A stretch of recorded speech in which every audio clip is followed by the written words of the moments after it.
Hello guys, ma'am. ꯑꯩꯈꯣꯏꯒꯤ ꯉꯁꯤ ꯋꯥꯔꯦꯡ ꯑꯃ ꯍꯧꯔꯁꯤꯀꯣ. ꯁꯩꯔꯦꯡꯒꯤ ꯁꯔꯨꯛ ꯂꯣꯏꯈ꯭ꯔꯦ. ꯋꯥꯔꯦꯡ ꯑꯃ ꯍꯧꯔꯁꯤ. ꯋꯥꯔꯦꯡꯁꯦ ꯑꯩꯈꯣꯏ ꯁꯤꯂꯦꯕꯁꯁꯦ ꯍꯥꯟꯅ ꯌꯦꯡꯁꯤꯀꯣ. ꯋꯥꯔꯦꯡꯒꯤ ꯁꯤꯂꯦꯕꯁꯇ ꯂꯩꯔꯤꯁꯦ ꯋꯥꯔꯦꯡ ꯑꯩꯈꯣꯏꯅ ꯇꯝꯕꯤꯁꯦ ꯋꯥꯔꯦꯡ ꯄꯨꯂꯞ ꯄꯨꯟꯅ 8ꯅꯤꯀꯣ. ꯋꯥꯔꯦꯡ 8ꯅꯤ. ꯁꯤ ꯋꯥꯔꯦꯡꯁꯤꯡꯁꯦ ꯑꯩ ꯏꯪꯂꯤꯁꯇ ꯇꯥꯏꯞ ꯇꯧꯔꯒ ꯀꯩꯅꯣ ꯄꯤꯕꯗꯤ ꯉꯝꯃꯔꯣꯏꯀꯣ. ꯑꯗꯨꯗꯨꯅ ꯋꯥꯔꯦꯡꯒꯤꯁꯦ ꯀꯣꯄꯤ ꯃꯌꯥꯝ ꯕꯦꯡꯒꯂꯤꯗꯗꯤ ꯂꯩꯅꯤ ꯑꯩꯉꯣꯟꯗ ꯕꯦꯡꯒꯂꯤꯗ ꯂꯩꯅꯤ.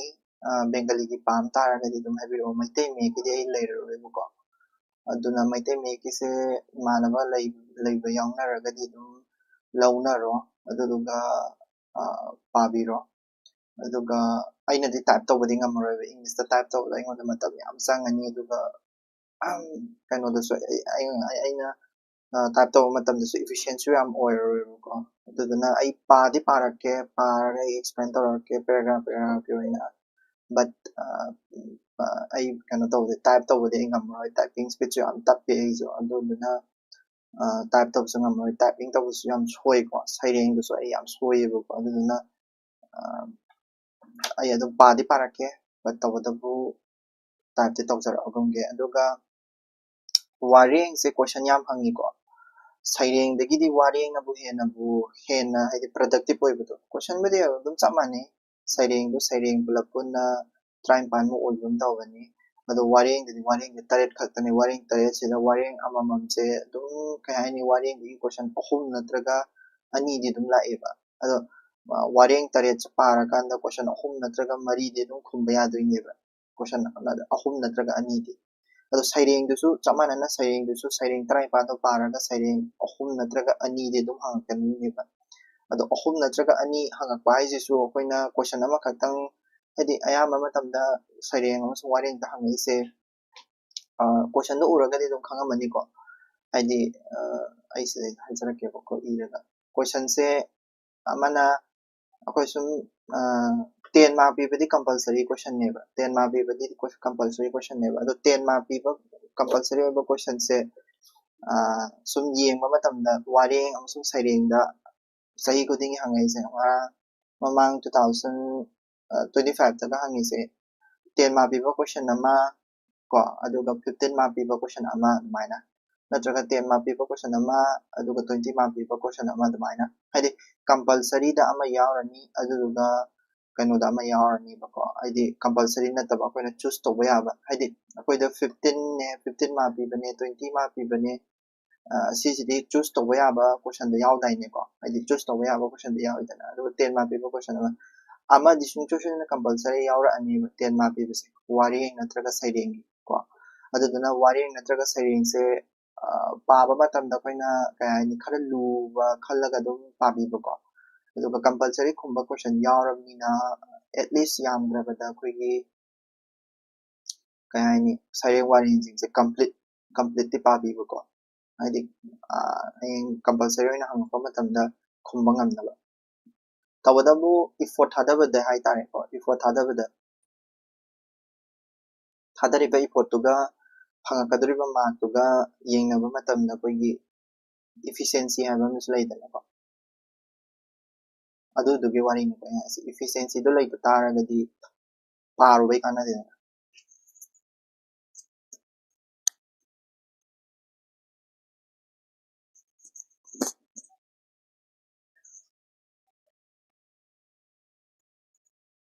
ꯄ꯭ꯔꯣꯁꯀꯤ ꯃꯇꯥꯡꯁꯦ ꯑꯩ ꯍꯥꯏꯔꯛꯀꯦꯀꯣ. ꯄ꯭ꯔꯣꯁꯀꯤ ꯃꯇꯥꯡꯁꯦ ꯁꯤꯒꯤ ꯑꯍꯥꯟꯕ ꯄ꯭ꯔꯣꯁꯁꯦ ꯈꯝꯕ ꯊꯣꯏꯕꯤꯒꯤ ꯋꯥꯔꯤ ꯑꯃꯁꯨꯡ ꯃꯍꯥꯀꯕ꯭ꯌꯁꯦ ꯀꯣꯏꯁꯟ 3 ꯍꯪꯈ꯭ꯔꯦꯕꯀꯣ. ꯃꯃꯥꯡ ꯑꯩꯅ ꯅꯩꯅꯔꯛꯏꯁꯦ 2013 2025 ꯐꯥꯎꯕꯅꯤꯀꯣ. 2025 ꯐꯥꯎꯕꯗ ꯀꯣꯏꯁꯟ 3 ꯍꯪꯈ꯭ꯔꯦ. ꯃꯥꯅ ꯀꯣꯏꯁꯟ ꯌꯥꯝ ꯍꯪꯉꯤꯀꯣ. ꯍꯥꯏꯗꯤ ꯍꯧꯖꯤꯛ ꯐꯥꯎꯕꯒꯤ ꯑꯣꯏꯅ ꯀꯣꯏꯁꯟꯁꯦ ꯃꯥꯅ ꯀꯣꯏꯁꯟ ꯌꯥꯝ ꯍꯪꯉꯤ. ꯑꯗꯨꯒ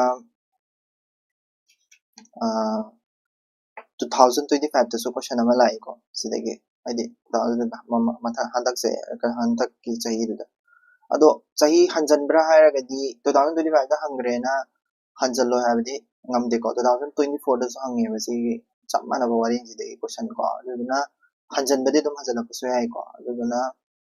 पाबा मतमदा ममांग हंगरे हंदक्ति हंगोय हाबगी करीमता हाइदि अदुगुंबा कइन पोट अमु लेतेबको फजबा हाइबा मनिसना शास्त्री को सिजना इबा सैरेंग से सिगी ओइनदि क्वेश्चन मरी हंगरे लाई हराउबा सिसु क्वेश्चन मरी निको हंगरे से अदुगा समाज अमसुंग संस्कृति को लाई हराउबा से क्वेश्चन manga ko aduga समाज अमसुंग संस्कृति को adai pisakna ibase sijina sisu question manga hangre ko sisu question manga adagi thoibi do warhoida si question ahum ka hangi ko adagi irik newton gi kala gi mahausa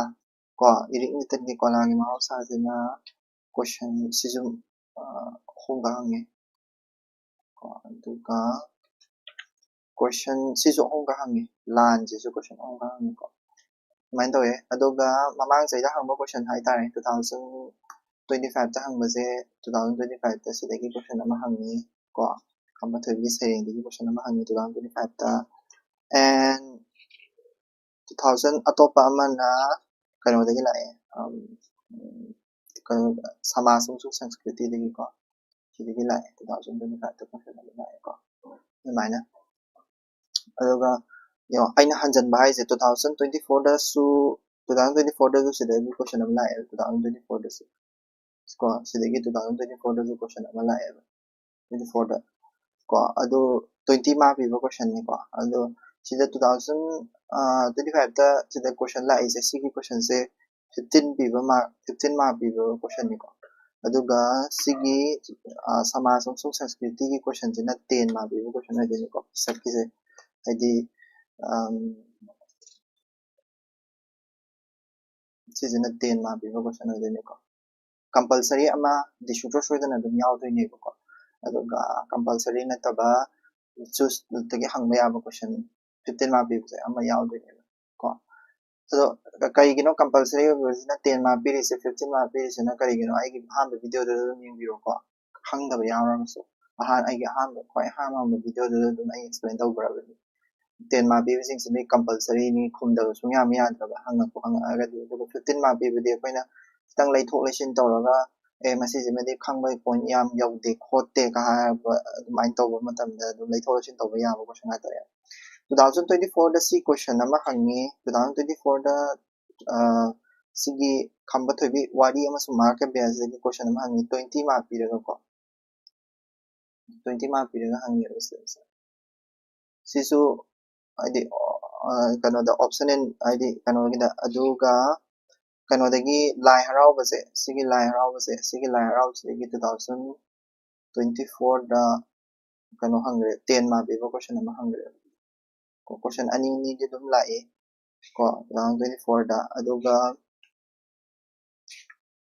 2024 loe ko question ani ni lai question ahum lak pa sahi yawi question ahum lak pa sahi dum 2013 14 jet question ahum adum question ahum lak pa dum yawi ko mara mara ta yam toina di yaw de but adumaina question je dum lai aduna compulsory oiba question ama adum lak panina at least wareng jing ji fazana padabdi yaroi ko compulsory question ji khumba ngamnaba ko aduna parasi wareng se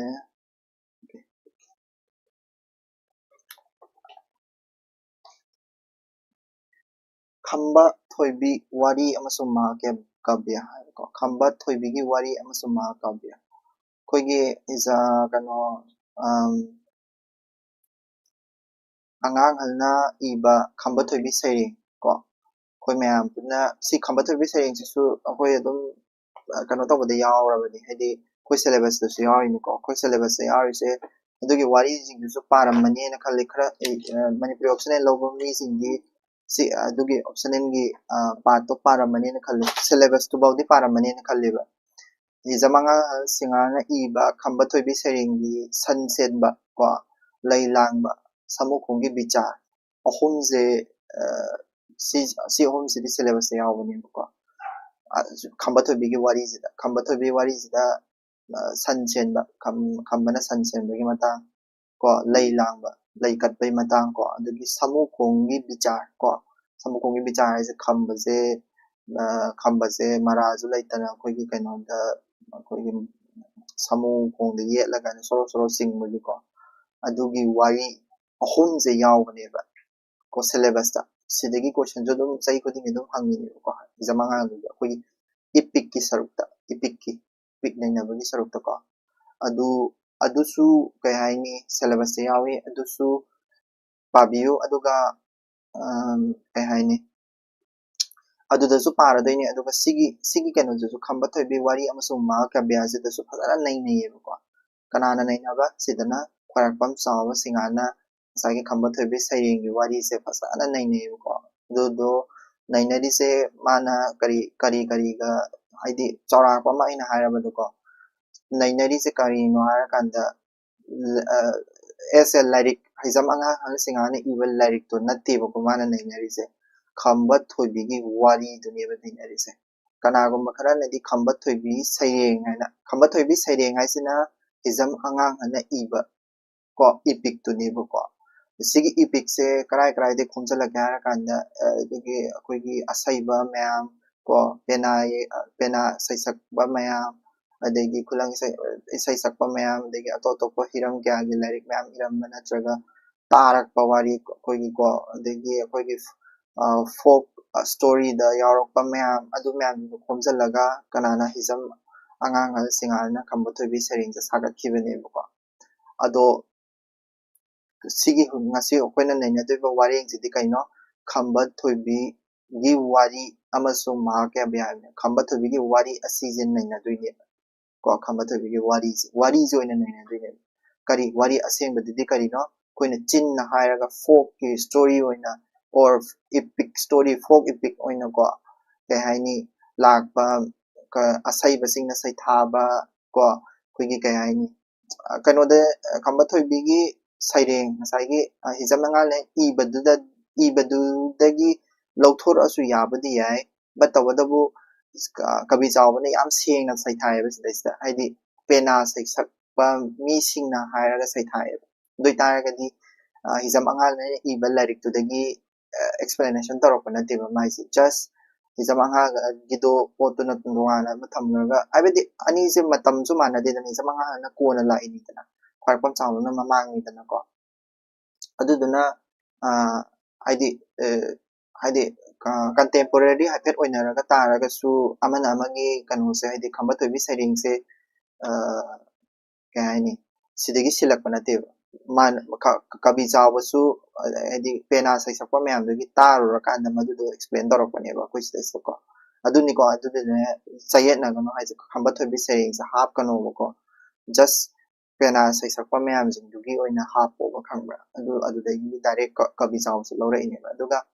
mana sida compare tawrise atopa epic haibadi akoigi Mahakabya haitare Mahakabya haibsina short epic tuni ko Mahakabya haitaragadi epic aso boduni like story aso boduni ko haidi yam chaoba story mayam singse adu Mahakabya akoigi kanoda Hindu gi Mahakabya ani lai Mahabharata Ramayana ko aduga kanogina akoi Manipuri na Khamba Thoibi Seireng ani se comparison torokpane adu haidi kabi chawna hairamise akoigi Khamba Thoibi Seireng sisu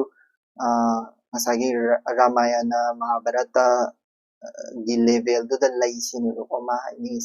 haidi Mahakabya gi level da lai so kanoda surda yenge rasta yenge Mahakabya gi kanoda lai hai wari se pa matamda story line da yenge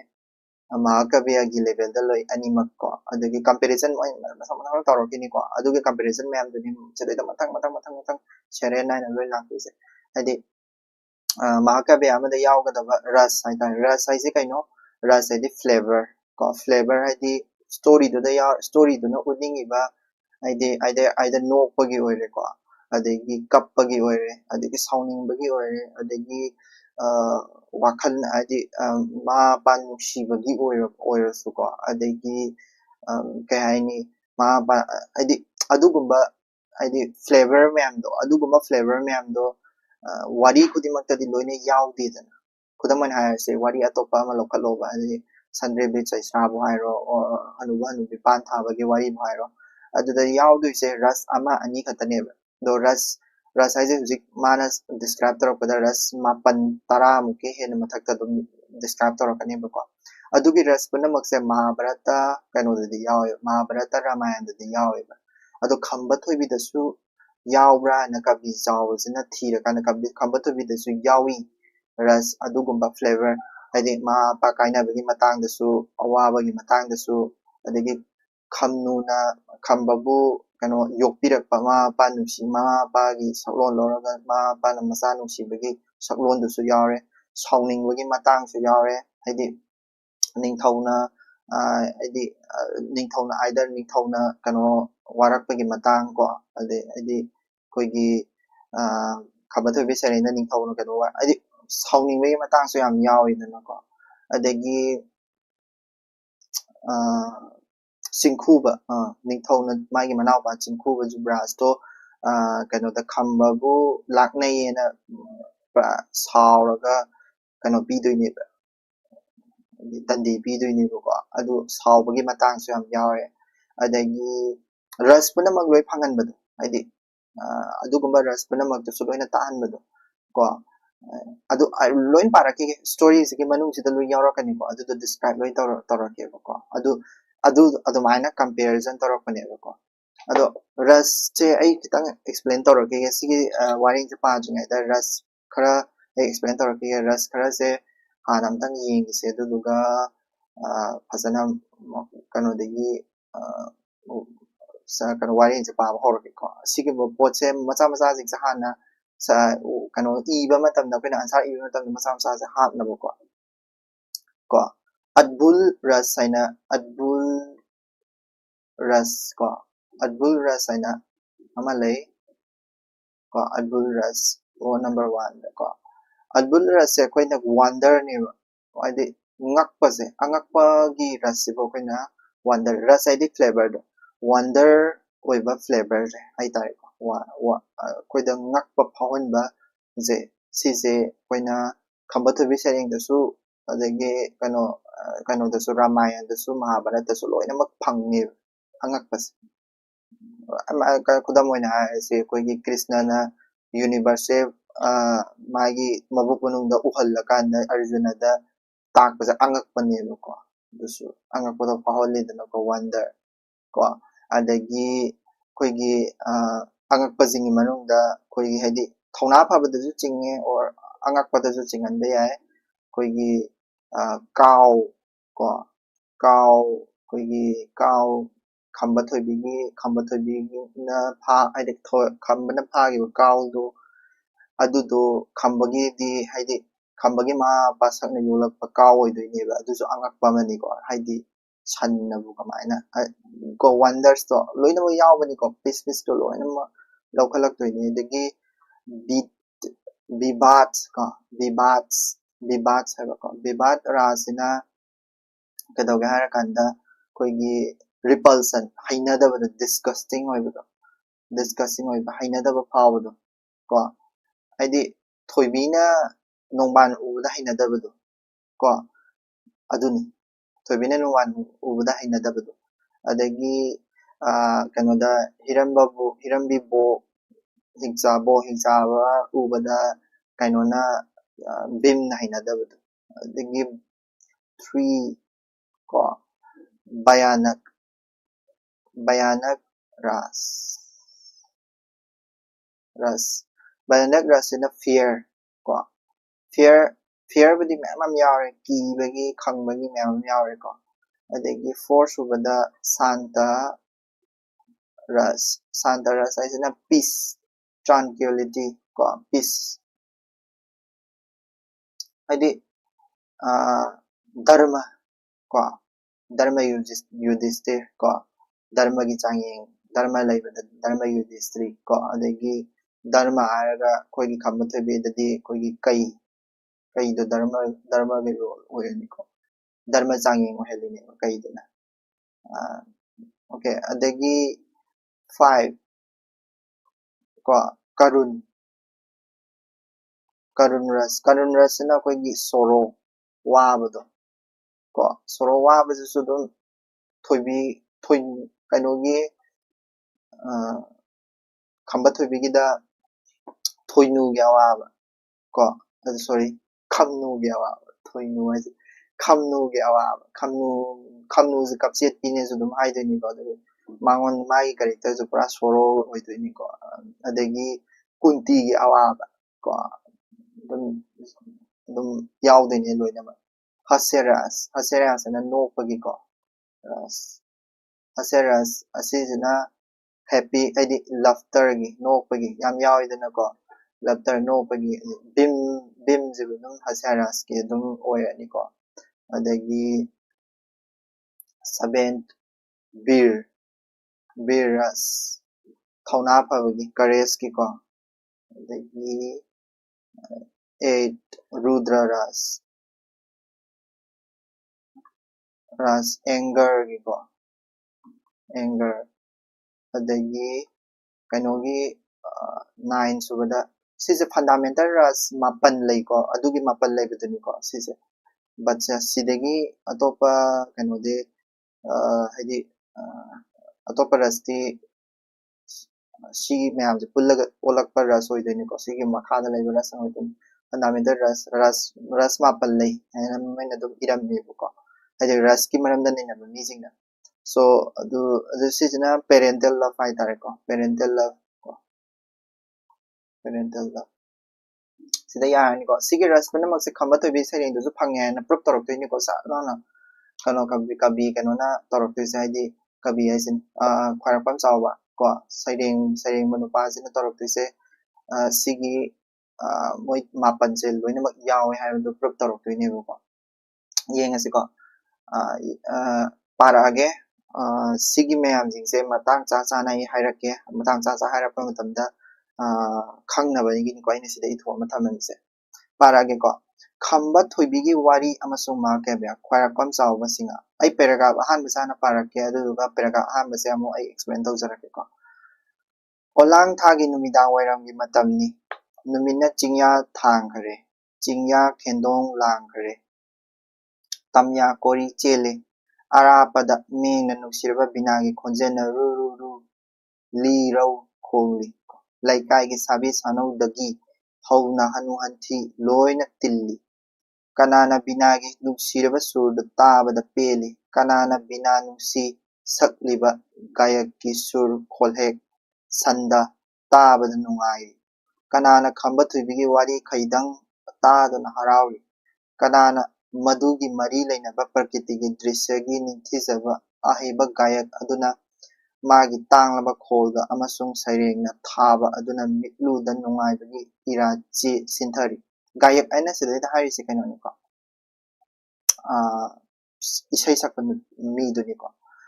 kanana khamba thoibi gi awang baniti taduna pukningda anauba siksya ama phangnaba tali asina chingba punamak pukning changli kana amatana su mathokte masigi maram karino maramdi aikhoina yamna samna hainini khamba thoibi gi wai asida ras natraga haifam thoktraba thumlaba amitra ama manungda lotuna lei khunda lila kya tawi apamba kya ni yengi pamdaba kya na tumba kai haidana sawi kumai kya mafam kya da nungti gi thoi apamba kanagumana nungaina oi pamdaba kanagumana khosaunaba oi tawigumasung haisinaba sauningba tawsinaba ikaibagi wadi tonganbani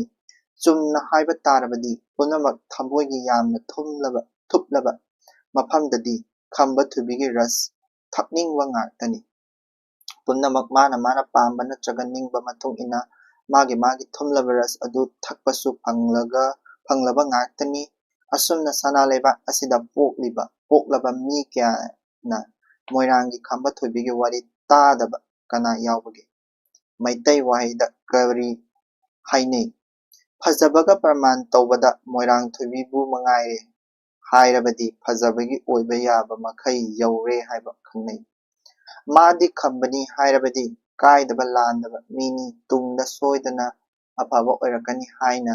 haiba khangni mana nongban sare hairabadi afabagi yaikhaiba panni haina khangnari asumna athobada thonglen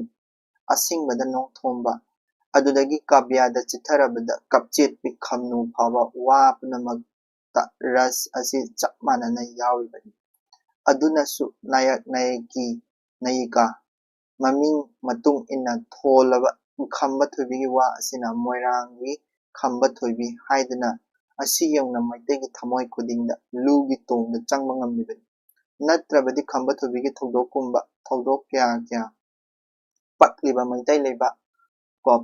pakliba maitai leba asida nungtigi natraga marakta thokli toigumusung kanana singtharurage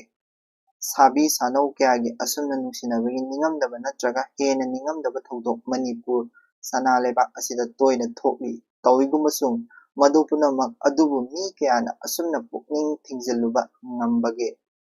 nauna mama mapa kainarabi sabi sanau kayagi aningba wa taba phangi kanana asumna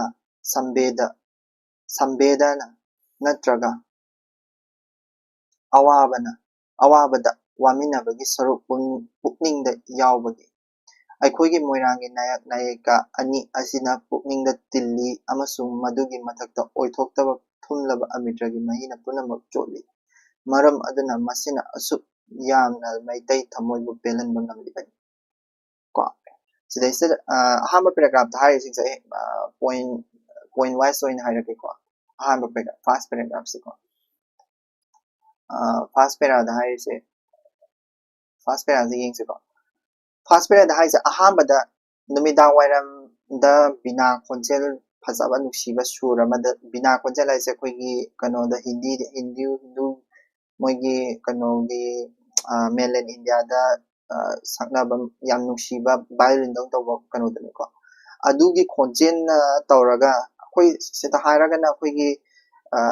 ꯋꯥꯔꯤ ꯂꯤꯕ ꯃꯤꯗꯨꯅꯦꯕꯀꯣ ꯀꯔꯤ ꯋꯥꯔꯤꯅꯣ ꯂꯤꯔꯤꯁꯦ ꯈꯝꯕ ꯊꯣꯏꯕꯤꯒꯤ ꯋꯥꯔꯤꯁꯤꯅꯦꯕꯀꯣ ꯈꯝꯕ ꯊꯣꯏꯕꯤꯒꯤ ꯋꯥꯔꯤ ꯂꯤꯔꯤꯕ ꯁꯤꯡꯁꯦ ꯀꯅꯥꯅ ꯇꯥꯏ ꯁꯥꯕꯤ ꯁꯥꯅꯧ ꯍꯅꯨ ꯍꯟꯊꯤ ꯂꯣꯏꯅ ꯇꯤꯜꯂꯒ ꯇꯥꯏ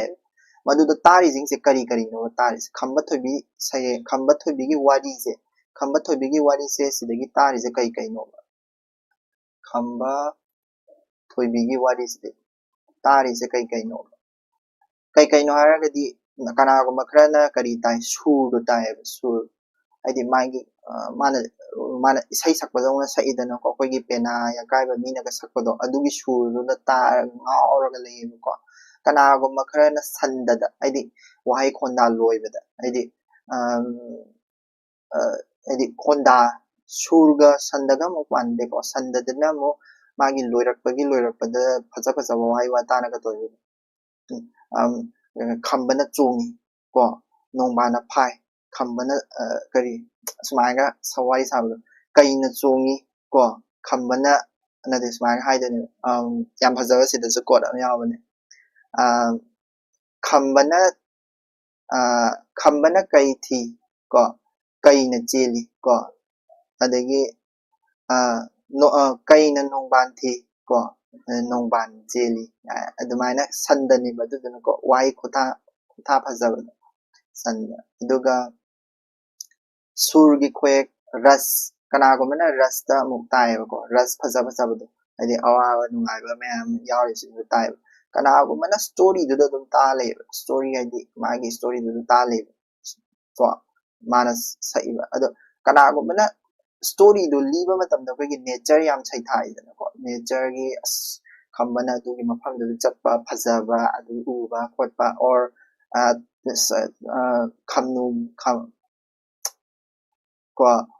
ꯈꯝꯅꯨꯒꯤ ꯅꯠꯇ꯭ꯔꯒ ꯊꯣꯏꯕꯤꯒꯤ ꯁꯝꯂꯥꯡꯒꯤ ꯃꯔꯝꯗꯒ ꯁꯩꯊꯥꯕ ꯈꯣꯠꯊꯥꯕ ꯃꯌꯥꯝ ꯑꯃ ꯇꯧꯋꯤꯗꯅꯀꯣ ꯑꯗꯨꯒꯨꯝꯕꯗꯨꯗꯁꯨ ꯀꯅꯥꯒꯨꯝꯕꯅ ꯑꯃꯨꯛ ꯂꯩꯕ ꯍꯥꯏꯕꯗꯤ ꯃꯤꯅꯤꯡꯗꯤ ꯀꯩꯅꯣ ꯍꯥꯏꯔꯒꯅ ꯈꯝꯕ ꯊꯣꯏꯕꯤꯁꯤꯗ ꯌꯥꯎꯔꯤꯕ ꯃꯆꯜꯁꯦ ꯑꯁꯨꯛꯀꯤ ꯃꯇꯤꯛ ꯌꯥꯝꯃꯦꯕ ꯑꯗꯨꯒ ꯃꯥꯒꯤ ꯃꯆꯜꯁꯤꯡꯁꯤꯁꯨ ꯃꯤꯅ ꯂꯣꯏꯅ ꯄꯥꯝꯅꯕ ꯑꯣꯏ ꯁꯤꯅꯦꯕ ꯍꯥꯏꯔꯤꯁꯦꯀꯣ ꯔꯤꯖꯟꯁꯦ ꯑꯗꯣ ꯁꯤ ꯄꯥꯝꯅꯔꯤꯕꯒꯤ ꯔꯤꯖꯟꯁꯦ ꯋꯥꯟ ꯑꯣꯐ ꯗ ꯕꯤగ్ ꯔꯤꯖꯟꯁꯦ ꯀꯩꯅꯣ ꯍꯥꯏꯔꯀꯥꯟꯗ ꯃꯉꯣꯟꯗ ꯀꯔꯤ ꯌꯥꯎꯋꯦ ꯍꯥꯏꯕ ꯌꯥꯝꯅ ꯃꯅꯨꯡꯗ ꯍꯨꯠꯂꯒ ꯌꯥꯎꯕ ꯑꯩꯈꯣꯏꯒꯤ ꯔꯁ ꯑꯃ ꯀꯣ ꯍꯤꯗꯟ ꯐ꯭ꯂꯦꯚꯔ ꯑꯃ ꯌꯥꯎꯋꯦ ꯍꯤꯗꯟ ꯐ꯭ꯂꯦꯚꯔ ꯑꯗꯨꯗꯨꯅꯤ ꯃꯥꯅ ꯉꯁꯥꯏ ꯍꯤꯗꯟ ꯐ꯭ꯂꯦꯚꯔꯁꯦ ꯀꯩꯅꯣ ꯔꯁ ꯍꯥꯏꯁꯦꯀꯣ ꯁꯤꯒꯤ ꯔꯁꯁꯦ ꯁꯤ ꯌꯥꯎꯕꯒꯤꯅꯤ ꯁꯤꯅꯦ ꯃꯌꯥꯝꯁꯤꯅ ꯁꯨꯃꯥꯏꯅ ꯇꯥꯟꯅꯔꯤꯁꯦ ko mana haise mayam ja sumain tana re rase yaw bai ni khoi gi lila kumai yung bai yeng ba de khoi su kai doge lila kumai yeng do yung de as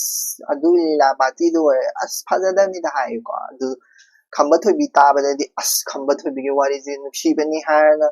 taning da ba mi ba do no na ta doi ni ko khamba thoibi wari ji di aduni ko kabi kanu jina sigi sareng jina haise khamba thoibi ge wari ji di taning da ba mi hai do leite ba taning da ba mi leite ha sigi proof se mo hai ke ko haidi there is no one who don't want to listen ko haidi khamba thoibi gi wari je taning da ba mi leite ha su mana praman bi ri kamaina ba kawan praman bi ga kan da reason je ko adu gi haidi taning da ba mi da hai ke ko mi khuding na taning mi khuding na kari mi khuding na taning ba ko taning ba wari ni mas kai gino ha ma reason me am piram mi ko du da kari kari aha ba reason da ko no haidi koi phajaba jiga kari ga praman do phajaba jiga khamba thoibi gi ko khamba thoibi ga praman do khamba thoibi mu phajara di loe wa loe ada thoibi de phajaba je kai no kari ba toro ba kai no nongba ni mai machan nu pi ra kai no mai ba adu ne phajai ka hai na ba but sai hek bana sai tha ba ni ko adu bau du phajai hai ni ba adagi phajaba ga praman taw se khamba thoibi adu praman taw ko adagi khamba je mu ka do khamba je koi na lanjada ba ko innocent ga mu praman taw innocent wa as khamba mu ne ma je as khamba daw taw da ko hojik ta hare ga nongban isai da su le de na cha pasa yam pa ba ina kara khumba nongban la le jage ko lai su da na ba khamba da di le gung ki ka sai da yaw do adu gum ba da ni ko di khamba je innocent ga adum praman taw ne kana gum ba na lila party gi mi ga praman ka su taw de ba atopa story gi praman ka su taw na de taw yaw ko ma dis mind taw adu bu mi pung khuding ma le taw di oi de na ko adu khamba di innocent oi je manipur lebak sin ba thung na dum ai as nang khamba dong taw ka dum hai doi ni ba ko just nongban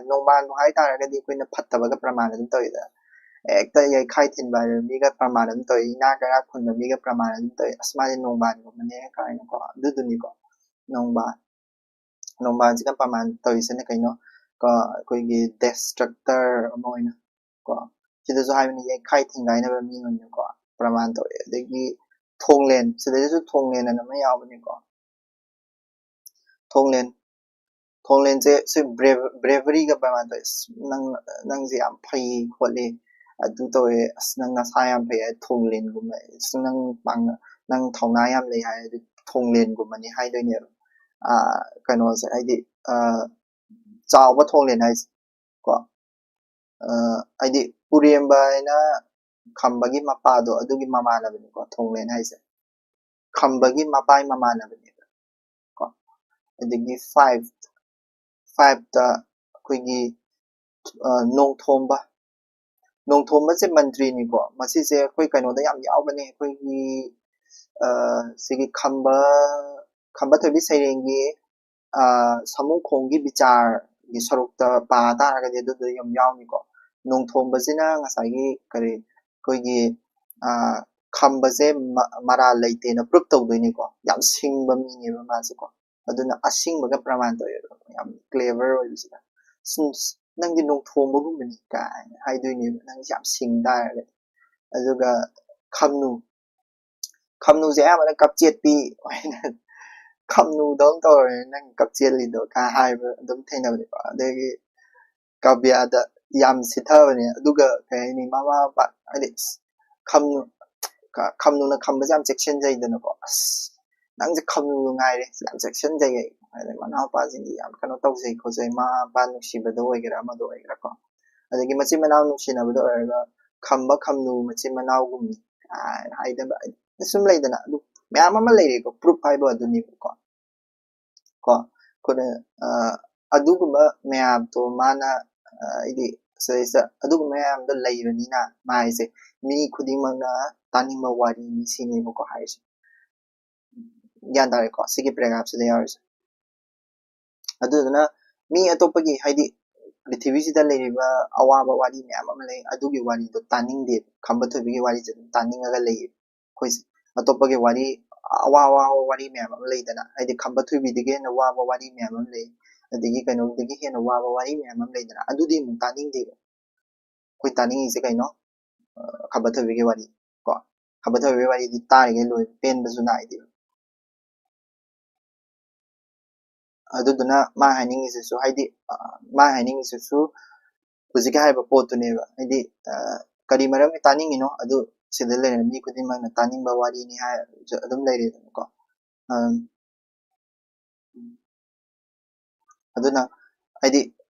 masada thokpa dawna khalleba haidi khamba thoibi wari je ta matam na masa je khamba thoibi ge wari manu changa ganda ras punamak se haidi ras punamak se mangonda haidarapagi type ta sida su haibani ko mangonda wari je mai masada panjanjaraga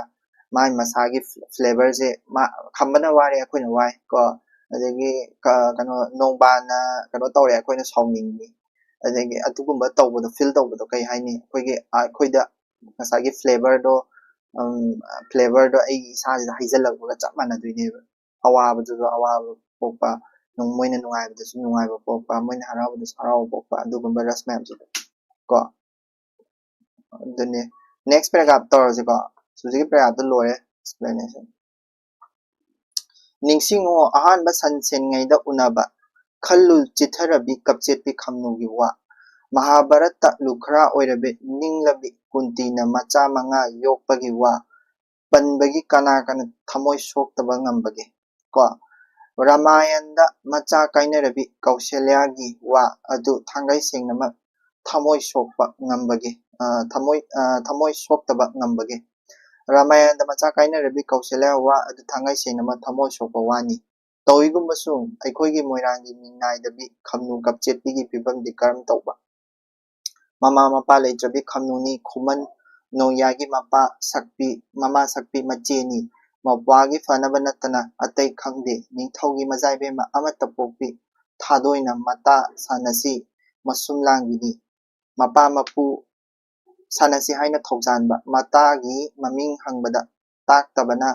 ita mingnaidabi haina kaukiba kana masum langgino mapa mapugi ikai khunnabasu manghaningde maupa nyongyai sajobabusu yeknaba tingkhang yamlaba moirang leibakta nongyai mapangal chaujuma makai mapan thoaningde thangai sengbama kuntigi avastha mamana macha yokpa lukhra oina lairabagi awaba pandonda tana amana machena maupa yokpa mama mapa leitrabi khumanna moirang leibakta leiyabi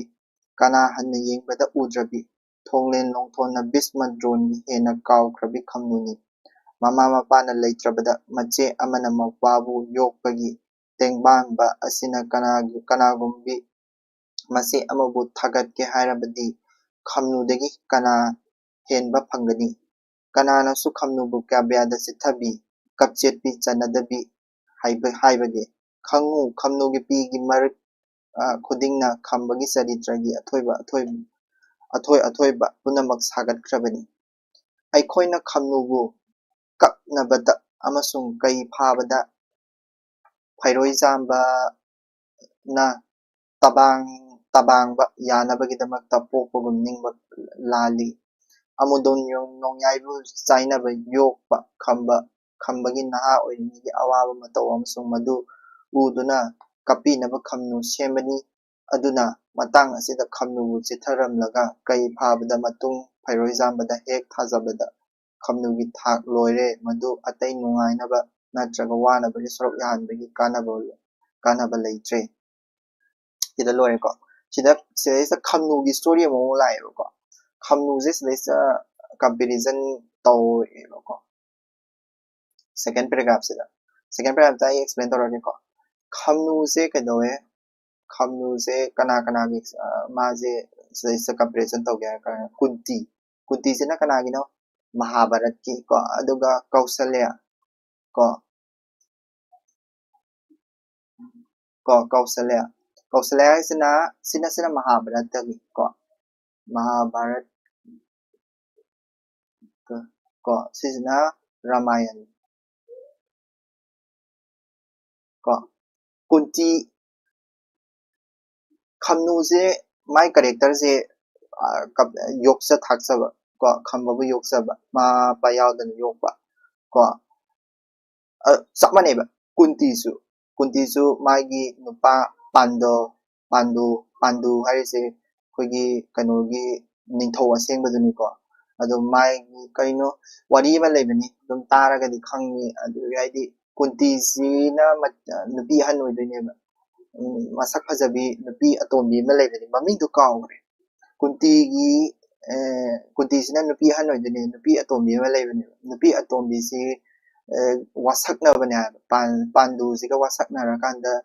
wasak pado ngak tabagi pandu ne hujiki nupi sine animak se shigi bane ko adu dei kunti sina macha mayam se yo ho bane adu mai tawna khamnu sisu ko khamnu sisu ma pado leitabane khamba se mana dum ma pasa aga yo le idana adu mai tawna kausalya sigi ramayan gi kausalya sisu rama madima magi macha se kamaini macha yi yo kom tamne yam wazagi wazaba idi kaino ram gi mamani ko sise ko ram do mai macha oidine kausalya san ko ado ram se mane poksaba macha oidine asi ram se adom cha bon dum chat ka ngao dana ta kano ki kano ma koigi ero kano bo para ka dum ko cha chala lei na ka kausalya adu bonda dum koira lei macha dana mai chapada yam wajagi dana ko sena badu wa adu dei da phawriba adi awaba nga tane ba kunti su magi macha manga 5 sons ko pandavas kangu adigi magi su khamnu gi su kaino ni khamba khanba matada wajadine admana waba mayam ji loi chapmana na yeng adu duni ko manas se kano tawrise ko adu magi masa ji yok na bagi hona tamda khamnu ji bau da kai haina thoibi na mingnai da bi haina thole ai ita mingnai da bi ita sana ji na khamnu ji mata sana ni do mai mami ji hayo ya de mingnai da bi na thondine ko adagi mama mapagi aidi mapagi mincha chumanga ningda ba mapagi mincha chumanga ningda ba duga mingondagi puraga niraga chaba su pamda ba duga mapa dusu aidi mapanda su thadok ningda manda is khamnu jina tawi mapanda aidi mayam aidi koi moirang mayam tinadana ko tinadana thadok paso mu pamda ba ko aidi mapa aidi mina ma pa yaudabida machani mina kano phatana khanagi ni ga su khanba ko adumaina adi adumaina tabudu adugi poto ne yolakpagi matang ba adudai phasana sengna haire ko adene ongo yolakpa matang sida su anga sagi kunti se wara kanda kana tholaki wabada mateng pangna ba mai mabudo kari kunti waba matamde mai mabudo kana tholaki mahabharata koigi Bhisma Bengali de ita Bhisma drone aise kano doni ko koigi moigi teacher doni ko drone Bhisma aise na moigi mapu bok doni ko duga drone aise na kano ni adu mai tau dana Bhisma adi awara matam dadi Bhisma na thola ga mateng pangi but tawadabu ayama matam dadi kadawi khamnu gi mateng pangna ba laite adi sorry Bhisma na kuti gi mateng pangna ba laite warasu kadawi Bhisma je adi macha masuda or mamauda micham mi khai nai hai gi ne na adi kuti da su mateng yam pang de ko drone su mangai re ozani oza ise masin manau chama gi manga gi ozani du na mateng je pang de chap mane Bhisma ga comparison tawre ise kana no ha ga su na kanda khamnu gi mapa gi mamana ba thonglen ko thonglen ko adagi drone gidi moigi id mantri do nongthon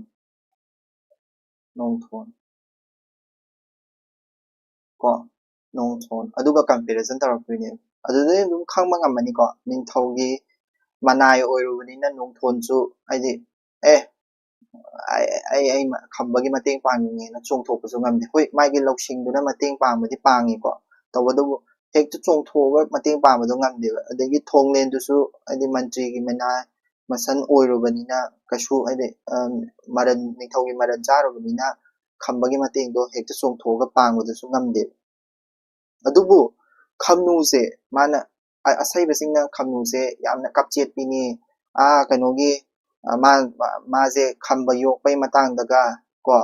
khamba yokpai matang daga adagi ta lawba matamda ta hadi horen khambana kai phana bagi ta lawbase kaino phairoi jamba dagi lawni ko phairoi jamba je phairoi jamba hai se khamnu gi nupa ni ko phairoi jamba ko khamnu ga luhongdu se kana no phairoi jamba se ne ko phairoi jamba se sidagi ta lawdoi ne ko khambana adugi wari do sagalakna ba khatangi khamnu je hapani kai khai do phairoi jamba se tholakna ba khatangi khamnu je hapani kaina haibi bado ko adagi kana go makara na kapset pini khara hai adugumba khara hai adumai hai bado kabi jaw jini yam sathi na chayi ko moina adumai hai bado adu hai bado akhodi nate karino ngasai khamba hai bagi character khamba je ma pani yolaktrasu khamnu na phajana yole aduna ma je dharma yana pamba achumba chatpa pangba oidaba tawba yadaba adugumba mapangal mathona leiba ko adugumba khambagi character je sagalakna wana bada khamnu se yamna achoba role ama lawe aduga khambagi awaba se haidi awaba myam leidana khambagi waba se loiba naiba nate ko haidi koigi lamjen chemba matam dusu khamba je lamjen chengino ya de chengani ne chengre adu kham hojigi khamnu na wa duini ko samu dan ba chatkino ha matam dusu samu dan ba chatke ha matam dusu samu dan ba chatkino mana khambini adu dasu wa duini ko adagi haidi samu khong yet matam dusu ko samu khong ya pai se punishment piba matam dusu waja duini ko adagi mo माजे मुना कांगजै सानाबा नत्रगा तो सानाबा थोप मतमदा थोअनदे ना माजे पुल्लगा थम्मेना आइदे अदुदसु मो खम्नु जे वाजा दोइने आई जे खम मचे आइबु खम्बना साइदे कनो फत्तबी ओइना लौग्रा जाला काइन वाजा दोइने बुको अदगी फी वाइबा चपदसु मोइसे मीना पंगचाइदा चाइराक दोइने लाइक अदगी थांगाराकपदा फी वाइबा चटपा अदुदसु चाइराक दोइने को अदगी सिगी थोंगलेन गेदरा कनोदना कनादना वाइबा थोंगलेन ला नोंथोला अमागी मागी मोइगी मयुमदसु फी वाइबा चटोइने को अदुदसु पुल्लप थमदोइने नुमिदांग हिंग चुपा मचि मनावसे अदुदसु को अदु अवाबा मैम थेंगनदोइने अदुगी स्टोरी मैम दो अदु सागलकना होनबदा खम्नु जे चंगदबा यादे सीनेबा अदुदने मानसे इज एक्सप्लेन दोइस यानी को ओके नेक्स्ट पैराग्राफ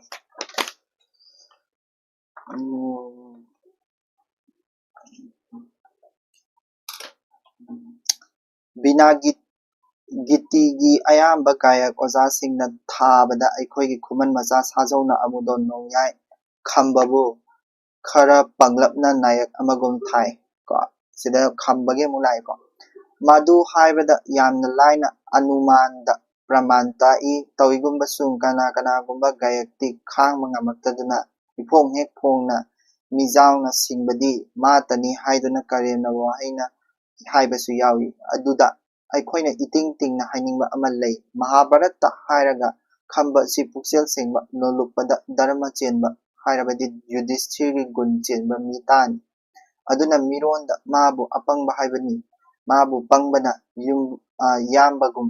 निंगुबदी अखोइना सोइबनी हौजिकता सिंगबा हाइरबदी फत्तबा लौसिंगदा सिंगबाबुता खंगनै नुपा असि सिंगी हाइरबदी अखोइना खंगी मा अफबरा फत्तबरा करिगुम्बा पांबै अमा तौदना मसागी उजबा फंगनबा सिनबा ngami नंगी चाजनबा थंबा अदु अइना पांबै अमा तौदना नखयातगी कोथोक्तुना चाबा ngamlabadi ai asingmani adu nataduna aina lembana chari cham lamana chari tatlaba maksu nangi okloidaba uduna nangi saruktagi kairakpa adu nangonda hallabadi ai haujikaldi asingba nate aibu nangna soidana khangani apangba sida khara phabada haragana sadu asina singba simakai अखोइगी खम्बा असिसु अदुगी मितानी Pangandi bimga pandamnaba yai. Akiba leitaba mini. Kaibu khulai yaudana phagani haidana changliba mitani. Wari liba ozasing thaba. Yai maba brikodor. Swabha ka Khambaga mata yamna manaba lei. Hainingbata panba leitaba. Achumbata kiba naidaba. Turlingba swabab adugi matungina turlingba thawak bimna leiba gun Khambada yamna lei. Punamak asi mazai bima yengnaba khuding lamchen chengai kaufangai kai phangai hiram thaudok khudingda uba phangani. Mahida Tritiya Panda Falguni gumbani. Pitat patapa macha perukna chaumba ni haidana nongbanda natana aikoi phawba Khambabu usepidri. Thoiigumbasung nombanga paba khudingda Khambagi Arjungi gun adu uduna aikhoina ngaktaba ngamde. Achoba macha Khwairakpamna tamnabagi khudongchaba lawsing phangi. Thoiigumbasung haibana atonba machana haiki. Khwairakna tamak pandamna haiba. Nongbana tamba Khambana haiba asitani. Asumna nakul fazaba nanba amasung sadevgi tungi wakal punamak Khambada lei. Aduna Khwairakki masak oiraba nongbanga pabada matik charibani.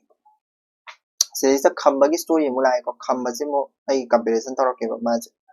Khamba se kana adi maje sajauba Khamba, amudon Khamba, apangba Khamba ko ayamba Khamba adumai mi myam sidanai ko mas. Haidi Khamba ja pangmani. Adubu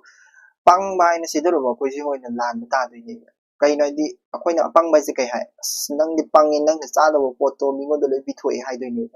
Asingba se kai hai akoide. Hujik mi pot chanaba pot thamba potto aina namdana lawtho chaba ngamaba adudi nangja asingbani hai. Ado akoi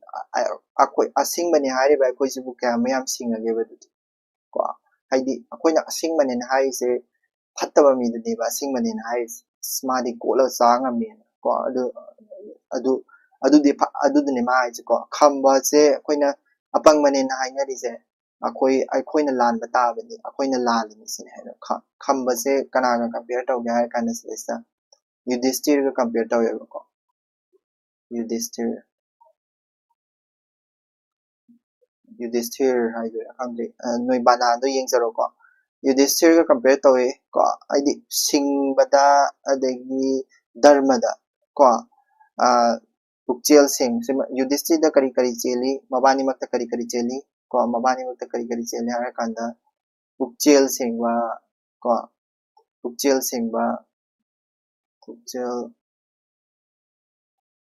singba ko nolukpa ko darba chenba ko adu mayam di cheliba adu aidi yongo Yudhishthir su adagi Khamba su kai pharaga ko kai pharaga anda magi dharma changing do taweba Yudhishthir su kanoda haidi kanoda akoigi lan kanoda tawidana akoigi Kurukshetrada ko Kurukshetrada lan tawidana aduda su Yudhishthir gi dharma gi changing tawe dharma leibra leitabra iban oidaba bo nganghali magi dharma da kanoda tawraga oidaba ngaga magi guru drone halanduine khangde ko moigi dharma do kamai tawu ayu oidaba ngang edi okay ado side to the syllabus Khambaga Yudhishthir ga ko adagi Khambaga kariga kanaga musumu pane ma is the bim gi aidi magi chaba thakpada ekta pangsada chaba ko bim zip chaba thakpada pangsada chaina brikodor aina kaweba ko chaba da koi glutton oibagi ko brikodor haise chagan ba haibne ko ado Khamba bim je brikodor kawis ado Khamba se chaba da yam thongna pai ko panganda haidi strength ta degi ma se kai haini kai phangami kai je khulai yaudana phaba changngami ko adagi haining ba so hai ko mana ma ju mabung manung da so wa lote ba ko akiba leite ko adagi maza imema aidi asiguma akiba leitaba adagi hainingba wa haiba ngamba asiguma mayamse karam karamda uge harakanda maza imema yengba chapadasu ko adagi kai phaba matamdasu lamchen chema matamdasu kaw phaba matamdasu loi ui dumai tawdana yudhishthir gisu sorry bhim gisu hingchaba bo hiramni kari kari no yam haidai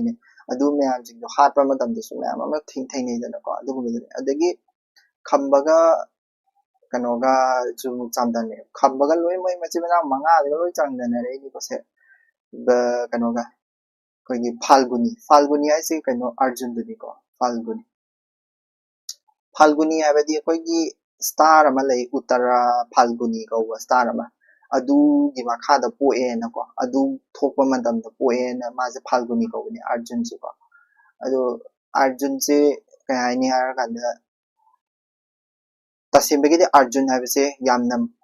se white habani ko color white habani clear oi habani ko arjun habi meaning se ado maje third subane na koina tritiya pandap haibo ko third suba pandap moi manga lebe manungda ahum subane na tritiya pandap falguni haibo ko adu ni arjun se adu na arjun ga su sangdam nei kadawai no pitat patapa masani natra pitat patapa masani kaim chaba nate kano arjun su chaba nate ko adagi peruk na chawa mini khamba su adagi ama arjun su ko adagi nongban jelai mai thi pi adagi sona ka su falguni su kana kana loina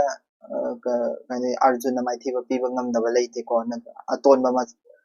khamba bu de aton ma sa wa ya ado arjun de aton ma sa de nate ko ado atoma macha hairak taragadi karna natraga bimenu maina bimenu so atoma macha de nati bimenu nati kariba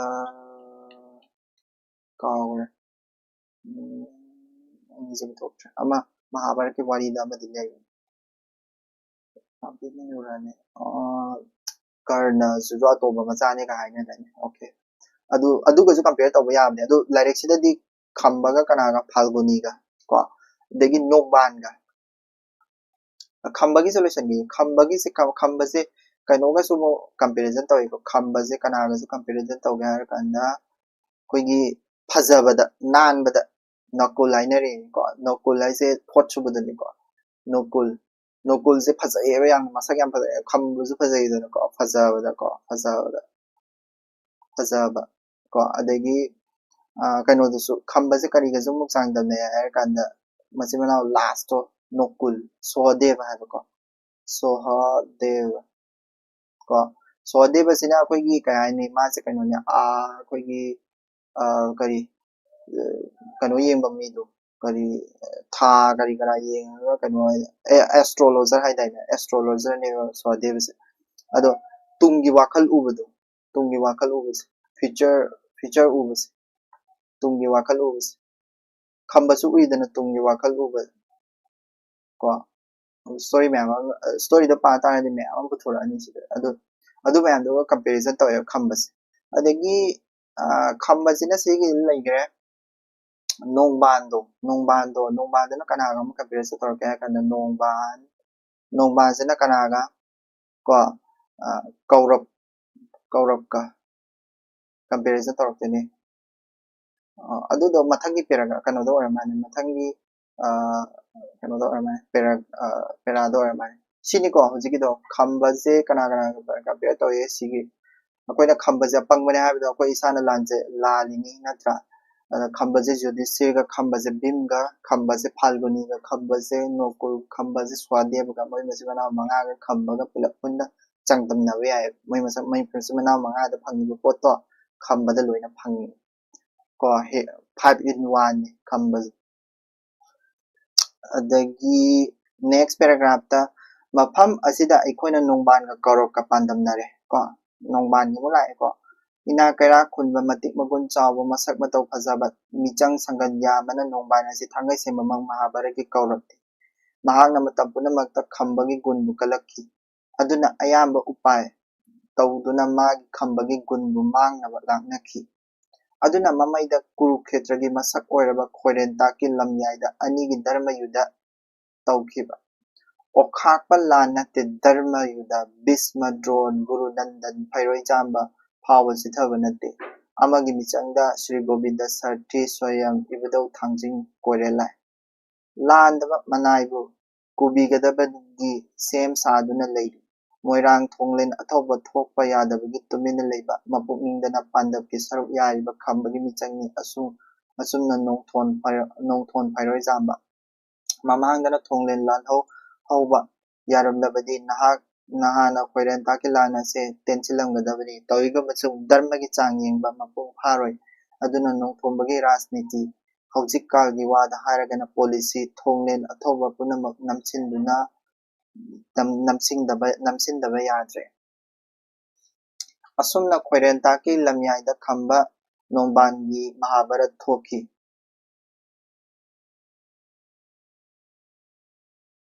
ko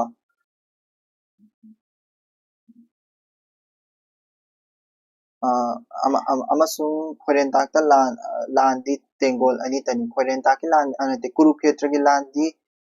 tengol ani tani handakti tengol ahum thokle Kaurab Pandab amasung Dharma layamna Mahabharatki lan kumai yengmung ngasi khuman amasung moirangi praja punamak Khwairakpam lamyaida tilli ngasi Khamba amasung nongbangi chang yengba numini mangda chauraba wangba miti yatha dharma tatha jai dharmana jai oba mahosani Kurukshetragi lamyaida haragana yatha dharma tatha Krishna tatha jai Khwairakpam haragana ibidau thangjingna kubire landabana lakchare nongyaina maipakle ko simo explain torage sida haining sida khoigi comparison ma'am duni ko sida mathak comparison tore ko comparison ahambada khoigi ngasai dusu kano dusu khoigi Phairoijamba sisu kaida mateng pangi Khwairakpamki kai phabai matang da mateng pangi ko adumaina Bhisma Dron Guru Nanda adu mateng pang taraga su kaidawe mapan thokna ningthougi manai oirabnina mapan thokna mateng pambadi ngamde ko Phairoijamba kana Phairoijamba hoi degi ngasaigi kari nongthomba hoi degi thonglen hoi moi myam jingchi ko mateng pangbadi pangning mapan thoknadi adu mateng pambadi ngamde adumain tawdana Bhisma Dron ko Guru Nandan moi myam jingse loinamak se kadawge harakanda moi myam jingsu ngasaigi pandaba ngasaigi moi machin manau manga sida mateng pangningeba adubu lando kari ningthama kanodo moido kanagi machinjak charure kainogi khoigi kari Kaurabki mapado kariba Kaurabki mapado na ningthau oidana adugi ningthaudugi mai machinjak charureba aduduna maram orakanda Kaurabki michangda leitaba yadreba leibadi aduduna adumaina haidi achumbada mateng pangingasu aramba romda leigibado aramba side lomda leigibado adudu comparison duni ko adudaida tawreise to adu comparison sing mathang thang hairaki ko ya ambada kanaga khoigi nongbanga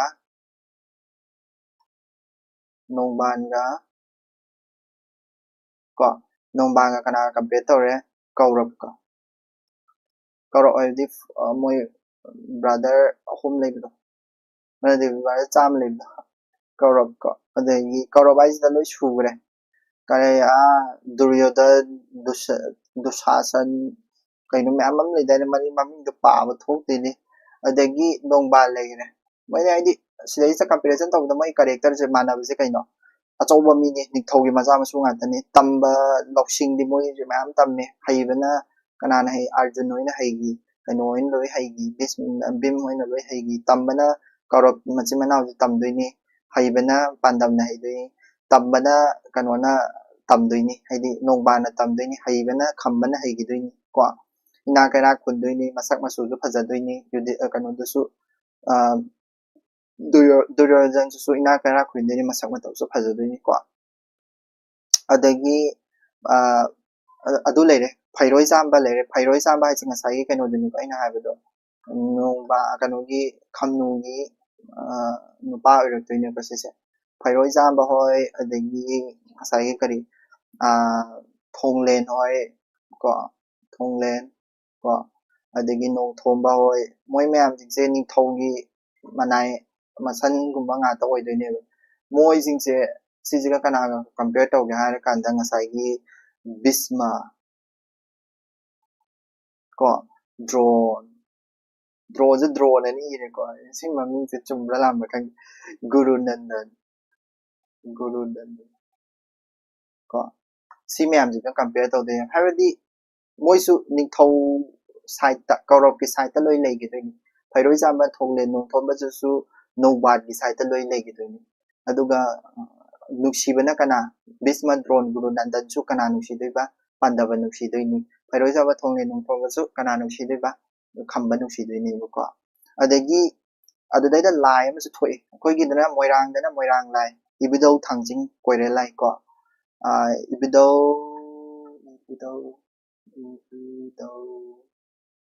thangjing ko koi rel lai ko sigi ibidau thangjing koire lai se sijina chanbi dana khamba da hingdoine ba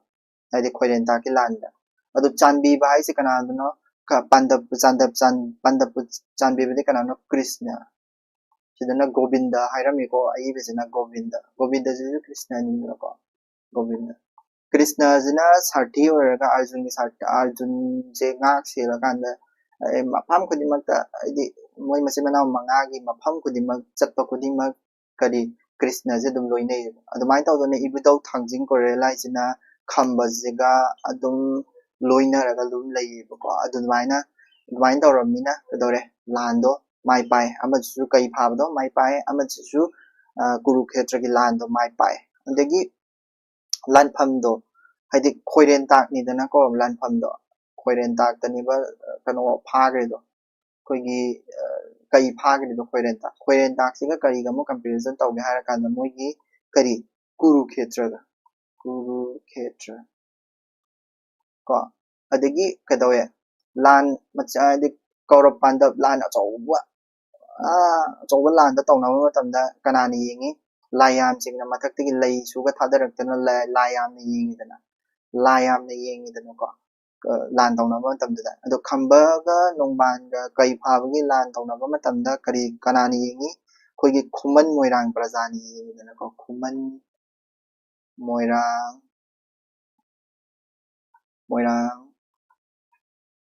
ko prajani yengi dana ado moi je compare den kana to gena layam ko layam ko kurukhetra ge lanjao yeng mai kurukhetra lanjao yengi bajing adu duga praman do haidi manabadu ni mana example pu thore isu ko aduga without thangjing se khurumba matamda sigi without thangjing se khurumba matamda kari hai koigi ibidau thangjing ko bire ibidau thangjing na ko bire kari la dabana lakchare nongyai na mai pa le hai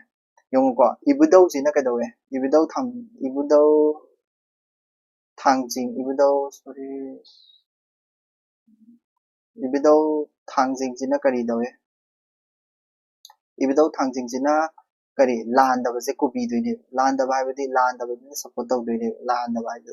landaba haidi kanuna landaba na mai pae landaba sina mai pae landaba se kana oidina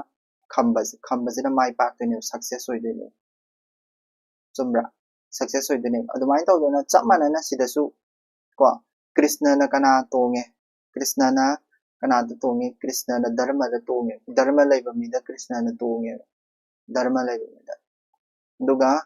dharma na joy oil dharma na success oil joy oil adudini ko mana se ja haido dharma na joy oil habdi kano krishna na dharma support oil haise yat ko yatha dharma tatha krishna dharma da krishna lai haibo ko yatha dharma tatha krishna aduga yatha krishna tatha jai haibo ko haidi krishna na dharma laiba mafam na krishna na lai aduga dharma laiba mafam na joy oil habne ꯑꯗꯨ ꯀ꯭ꯔꯤꯁꯅ ꯂꯩꯕ ꯃꯐꯝꯅ ꯖꯣꯏ ꯑꯣꯏ ꯍꯥꯏꯕꯒ ꯆꯞ ꯃꯥꯟꯅꯗ꯭ꯔꯥ ꯑꯗꯨꯗꯤ ꯑꯗꯨꯃꯥꯏꯅ ꯇꯧꯗꯅ ꯁꯤꯗꯁꯨ ꯏꯕꯨꯙꯧ ꯊꯥꯡꯖꯤꯡꯅ ꯂꯥꯟꯗꯕꯕꯨ ꯆꯥꯟꯕꯤꯔꯦ ꯂꯥꯟꯗꯕꯅ ꯃꯥꯏ ꯄꯥꯛꯂꯦ ꯂꯥꯟꯗꯕ ꯍꯥꯏꯁꯦ ꯀꯅꯥꯅ ꯅꯣꯡꯌꯥꯏ ꯈꯝꯕꯗꯨꯅꯦ ꯑꯗꯨꯃꯥꯏꯅ ꯍꯥꯏꯗꯤ ꯀꯝꯄꯦꯔꯤꯖꯟꯗꯣ ꯃꯥꯅ ꯁꯤꯗ ꯐꯣꯡꯗꯣꯛꯏꯕ ꯃꯑꯣꯡꯗꯣ ꯔꯥꯃꯥꯌ ꯀꯩꯅꯣꯗ ꯃꯍꯥꯚꯥꯔꯠꯇ ꯐꯣꯡꯗꯣꯛꯏꯕ ꯃꯑꯣꯡꯗꯨꯒ ꯁꯤꯒꯤ ꯀꯩꯅꯣꯁꯤꯗ ꯑꯩꯈꯣꯏꯒꯤ ꯈꯣꯏꯔꯦꯟꯇꯥꯛꯀꯤ ꯂꯥꯟꯁꯤꯗ ꯐꯣꯡꯗꯣꯛꯏꯕ ꯃꯑꯣꯡꯁꯤꯒ ꯂꯣꯏ ꯆꯞ ꯃꯥꯟꯅꯕꯗꯨꯅꯦ ꯆꯞ ꯃꯥꯟꯅꯍꯟꯕꯗꯣ ꯑꯗꯨꯗꯨꯅꯦꯕꯀꯣ ꯈꯨꯐꯣꯡꯗꯣꯛꯇꯨꯁꯨ ꯃꯥꯟꯅꯍꯟꯕꯗꯣ ꯑꯗꯨꯗꯨꯅꯦ ꯌꯥꯔꯦꯀꯣ ꯂꯥꯁ ꯄꯦꯔꯥꯒ꯭ꯔꯥꯐ ꯉꯁꯤꯒꯤ ꯂꯥꯁ ꯄꯦꯔꯥꯒ꯭ꯔꯥꯐꯁꯤꯃ ꯄꯥꯔꯒ ꯂꯣꯏꯁꯤꯜꯂꯒꯦ ꯅꯣꯡꯕꯥꯅ ꯆꯦꯜꯂꯤ ꯀꯩꯅ ꯊꯤ ꯈꯝꯕꯅ ꯊꯤ ꯀꯩꯅ ꯆꯦꯜꯂꯤ ꯃꯃꯩꯗ ꯄꯥꯝꯕ ꯀꯩꯔꯦꯟ ꯊꯦꯡꯅꯔꯦ ꯅꯣꯡꯕꯥꯟ ꯇꯨꯔꯦ ꯅꯣꯡꯌꯥꯏꯅ ꯄꯥꯝꯕ ꯀꯩꯔꯦꯟ ꯍꯥꯠꯂꯦ ꯙꯔꯃꯒꯤ ꯆꯥꯌꯦꯡꯕ ꯂꯣꯏꯔꯦ ꯙꯔꯃꯒꯤ ꯂꯥꯟ ꯑꯗꯨ ꯁꯥꯟꯇꯤ ꯑꯣꯏꯔꯦ ꯇꯥꯏꯕꯪ ꯄꯥꯟꯕꯗ ꯌꯊꯥ ꯙꯔꯃ ꯇꯊꯥ ꯖय ꯍꯥꯏꯕ ꯅꯤꯇꯤ ꯎꯠꯄ ꯂꯣꯏꯔꯦ ꯊꯥꯏꯅꯒꯤ ꯂꯤꯔꯕ ꯅꯤꯇꯤ ꯑꯁꯤꯗ ꯀꯅꯥꯒꯨꯝꯕꯅ ꯆꯤꯡꯅꯕ ꯌꯥꯎꯏ ꯃꯔꯝꯗꯤ ꯍꯧꯖꯤꯛꯀꯤ ꯃꯇꯝ ꯑꯁꯤꯗ ꯙꯔꯃꯅ ꯃꯈꯣꯡ ꯅꯥꯝꯃ ꯇꯦꯛꯇꯨꯅ ꯌꯥꯝꯅ ꯋꯥꯅ ꯆꯩꯁꯨ ꯄꯥꯏꯗꯨꯅ ꯆꯣꯡꯗꯨꯅ ꯆꯠꯄ ꯑꯁꯤꯗ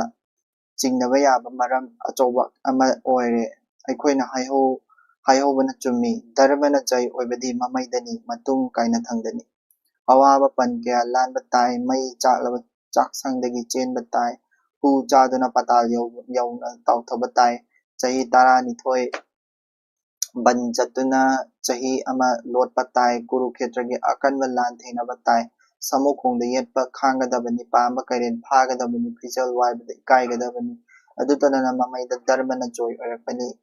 ꯗꯥꯏꯄꯌꯟ ꯍꯨꯠꯇꯒꯤ ꯀꯥꯔꯛꯇꯕꯅ ꯗꯔꯄꯕꯠ ꯗꯨꯔꯌꯣꯙꯟ ꯇꯨꯈꯤ ꯂꯤꯟꯅ ꯃꯈꯨꯜ ꯆꯪꯂꯝꯗꯥꯏꯗ ꯆꯨꯝꯃꯤ ꯗꯨꯔꯌꯣꯙꯟꯅ ꯍꯥꯏꯔꯦ ꯖꯅꯃꯤ ꯙꯔꯃ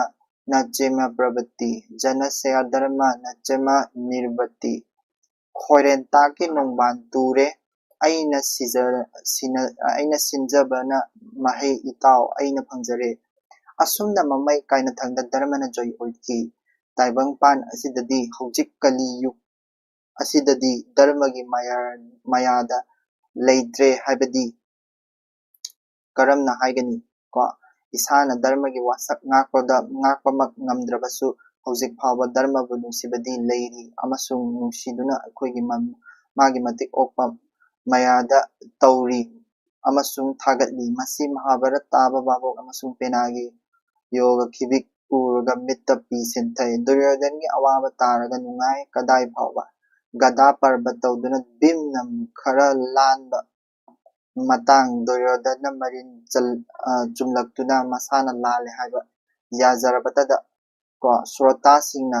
ꯃꯥꯕꯨ ꯉꯥꯛꯄꯤ ꯑꯃꯁꯨꯡ ꯅꯨꯡꯁꯤꯕꯤ ꯑꯁꯨꯝꯅ ꯇꯧꯗꯨꯅ ꯄꯦꯅꯥꯒꯤ ꯚꯥꯕꯣꯛꯁꯤꯡꯅ ꯈꯝꯕꯕꯨ ꯅꯨꯡꯁꯤꯕꯤ ꯃꯥꯅ ꯑꯋꯥꯕ ꯇꯥꯔꯒ ꯀꯞꯄꯤ ꯁꯃꯨꯈꯣꯡꯗ ꯌꯦꯠꯇꯨꯅ ꯈꯣꯔꯤ ꯀꯩꯊꯦꯜꯗ ꯆꯤꯡꯗꯨꯅ ꯎꯕꯗ ꯅꯣꯡꯕꯥꯟꯕꯨ ꯃꯈꯨꯠ ꯌꯥꯟꯗꯨꯅ ꯆꯩ ꯆꯤꯡꯈꯨꯕꯕꯨ ꯅꯤꯟꯗꯥ ꯇꯧꯏ ꯂꯩꯔꯥꯡꯕꯅ ꯅꯣꯡꯕꯥꯟꯅ ꯑꯍꯥꯟꯕ ꯃꯅꯥ ꯐꯪꯗ꯭ꯔꯕ ꯀꯨꯝꯕꯤ ꯇꯦꯔꯥꯈꯥꯗ ꯃꯆꯥ ꯏꯕꯦꯝꯃꯅ ꯅꯣꯡꯕꯥꯟꯕꯨ ꯅꯟꯊꯥꯛ ꯇꯧꯗꯨꯅ ꯍꯨꯟꯖꯦꯛꯄꯤꯔꯝꯕ ꯎꯔꯒ ꯚꯥꯕꯣꯛꯁꯤꯡꯅ ꯍꯔꯥꯎꯏ ꯊꯥꯡꯒꯩ ꯁꯦꯡꯕꯃꯛꯇꯤ ꯗꯨꯔꯌꯣꯙꯟꯅ ꯃꯈꯣꯏꯒꯤ ꯀꯔꯤ ꯃꯥꯡꯅꯕ ꯇꯧꯔꯕꯒꯦ ꯄꯥꯟꯗꯝꯅ ꯃꯈꯣꯏꯒꯤ ꯀꯔꯤ ꯄꯤꯔꯨꯔꯕꯒꯦ ꯈꯝꯕꯅ ꯀꯔꯤꯁꯨ ꯃꯈꯣꯏꯒꯤ ꯂꯧꯔꯤ ꯌꯝꯐꯝ ꯀꯥꯗ ꯀꯔꯤꯁꯨ ꯌꯦꯠꯂꯕ ꯂꯩꯇꯦ ꯑꯗꯨꯕꯨ ꯑꯩꯈꯣꯏꯅ ꯄꯥꯟꯗꯝꯒꯤ ꯙꯔꯃꯅ ꯃꯥꯏꯊꯤꯕ ꯎꯔꯒ ꯅꯨꯡꯉꯥꯏꯇꯦ ꯗꯨꯔꯌꯣꯙꯟꯒꯤ ꯑꯙꯔꯃꯅ ꯈꯤꯇꯪ ꯐꯒꯠꯄ ꯎꯔꯒ ꯚꯥꯕꯣꯛꯁꯤꯡꯕꯨ ꯍꯦꯛꯇ ꯁꯤꯒꯦ ꯍꯥꯏ ꯆꯔꯩ ꯐꯤ ꯁꯦꯝꯃꯤ ꯑꯗꯨꯒ ꯈꯝꯕꯒꯤ ꯙꯔꯃꯅ ꯃꯥꯏꯊꯤꯕ ꯎꯕꯗ ꯄꯨꯛꯅꯤꯡꯗ ꯑꯋꯥꯕ ꯄꯣꯛꯏ ꯃꯤꯠꯂꯨꯗ ꯄ꯭ꯔꯦꯝꯒꯤ ꯏꯔꯥ ꯍꯦꯛꯇ ꯆꯦꯜꯂꯤ ꯃꯔꯝ ꯑꯇꯩ ꯀꯔꯤꯁꯨ ꯅꯠꯇꯦ ꯃꯤꯑꯣꯏꯕꯅ ꯍꯧꯖꯤꯛ ꯐꯥꯎꯕ ꯙꯔꯃꯕꯨ ꯅꯨꯡꯁꯤꯕ ꯍꯩꯔꯤ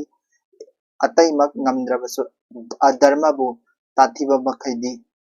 ꯉꯝꯃꯤ ꯑꯁꯨꯝꯅ ꯙꯔꯃꯒꯤ ꯖꯩ ꯑꯁꯤ ꯀꯨꯔꯨꯈꯦꯇ꯭ꯔꯒꯤ ꯂꯥꯟꯐꯝꯗ ꯎꯠꯈꯤꯕꯒꯨꯝ ꯈꯣꯏꯔꯦꯟꯇꯥꯛꯀꯤ ꯂꯝꯌꯥꯏꯗꯁꯨ ꯎꯠꯈꯤ ꯑꯅꯤꯃꯛꯀꯤ ꯋꯥꯡꯂꯕ ꯅꯤꯇꯤ ꯊꯧꯗꯣꯛ ꯈꯨꯗꯤꯡꯗ ꯆꯞ ꯃꯥꯟꯅꯕ ꯇꯥꯛꯏ ꯌꯊꯥ ꯙꯔꯃ ꯇꯊꯥ ꯖय ꯀꯣ ꯁꯤꯒꯤ ꯉꯁꯥꯏꯒꯤ ꯋꯥꯔꯤ ꯃꯌꯥꯝꯁꯤꯡꯁꯦ ꯂꯣꯏ ꯁꯝꯖꯟꯅꯔꯛꯏꯅꯤꯀꯣ ꯀꯦꯔꯦꯛꯇꯔ ꯀꯝꯄꯦꯔꯤꯖꯟ ꯂꯣꯏꯔꯦ ꯀꯦꯔꯦꯛꯇꯔ ꯀꯝꯄꯦꯔꯤꯖꯟ ꯁꯤꯗꯩꯁꯤꯗ ꯂꯣꯏꯔꯦ ꯀꯦꯔꯦꯛꯇꯔ ꯃꯌꯥꯝꯁꯤꯡꯗꯣ ꯀꯝꯄꯦꯔꯤꯖꯟ ꯂꯣꯏ ꯇꯧꯔꯛꯑꯦꯀꯣ ꯁꯤꯗꯩꯁꯤꯗ ꯑꯗꯨꯒ ꯍꯧꯖꯤꯛꯁꯤꯅ ꯑꯃꯨꯛ ꯀꯔꯤ ꯇꯧꯔꯛꯀꯦ ꯍꯥꯏꯔ ꯀꯥꯟꯗ ꯉꯁꯥꯏꯒꯤ ꯇꯊꯥ ꯙꯔꯃ ꯌꯊꯥ ꯙꯔꯃ ꯇꯊꯥ ꯀ꯭ꯔꯤꯁꯅ ꯇꯊꯥ ꯙꯔꯃ ꯅꯠꯇꯦ तथा धर्म तथा जय है धर्मना लास्टता माई पालई हाइबसे लास्ट हाइबनेबको धर्मना लास्ट माई पालई हाइब धर्मना करिदोबा dharma na last haiba am yauri ba se ko mai pal dharma na last mai pa hai last hai se kari gino ba last hai se kai gino matam changi ba ai di mai pa lak pa se dharma achum ma tau ba se khudak ta mai pa te ba ka shu matam changi ko matam changi ba adu do awam kano na ai di nongban na natraga koi koi ge kare Duryodhan na si ba se matam changi dro waraga last ta moi je si gim ni ai di phatta ba je si gim se matam changi ado nongba na kare harami nongba na ma siram dai da ke hai no ya aina sinjabada mahini itau aina mangjare hai aina sinjabagi mahini itau aina mangjare hai di aina tawjarubagi mahi aina phangjare hai ne nongba na hai adumai tawdana chap manana kanana so hai kanana Duryodhan na so hai Duryodhan na hai kare janami dharma nachame pravati janami dharma nachame pravati haibidi ai do dharma khangi ba dharma khanga so ai do dharma da kashu ai thawai yaurde ko adagi mana makha da badam harami se janasya dharma nachame nirbati haibidi ai su ko kano se haidi dharma nataba haidi phattaba se su khangi ba ise adubu phattaba se ai thadokpa ngamde se ne ai se afaba dharma se su khangi afaba se ai na chu de ai pam de ba afaba se phattaba se ai su khangi ba khangna ai phattaba se thadokpa su ngamde ma hairam siram dai hairam ni ko adumai tawdana nongban chu aina phattaba sinjari se ai sa ju khangi ba but tawdubu aina sinjarubudana ai ngasi mai thezi ni singi ba ai mai masagi asoiba do masana yajabagi mong do ni ko adumai tawdana adumai tawi sin hai ko ai animak ti manaba character do ni puthore ise ko sidaista ado haidi akoina ekta khudak ta mai pak pasu yade habse sisu tae khudak ta mai pak pa yade habse kaino khamba na thina ba me amje ko haidi samu khong de yetpa khangi ko pamba karen phare phijol wai ba ni na laknarak na kari do bene numidang atheng ba sida phi wai ba lai je na ngangakpa mama mapa pallaga ngangakpa adagi phi wai bam da lakpa da masak khang da dagi mo de pulla thambi ba ko aduguma mayam ikai ba mayam am thengnari ni ko last adi ka dore khoiran tak ta moina lan toraga ngamme dharma la last joy oi gire samana na panda machi manau du su ka dore ya amada mai machu mayum cha mai chang cha sang mai thare adagi chele adagi bim du hu bi taktana kano patal ya wai thare patal dagi amita tha mo hale chahi tara ni thoi band chatpa chahi ama lotpa adu su lotle chatle ko adagi Kurukshetra da akan wala ju thengnare adu me ju thengnare last ka dore last machi manau manga duna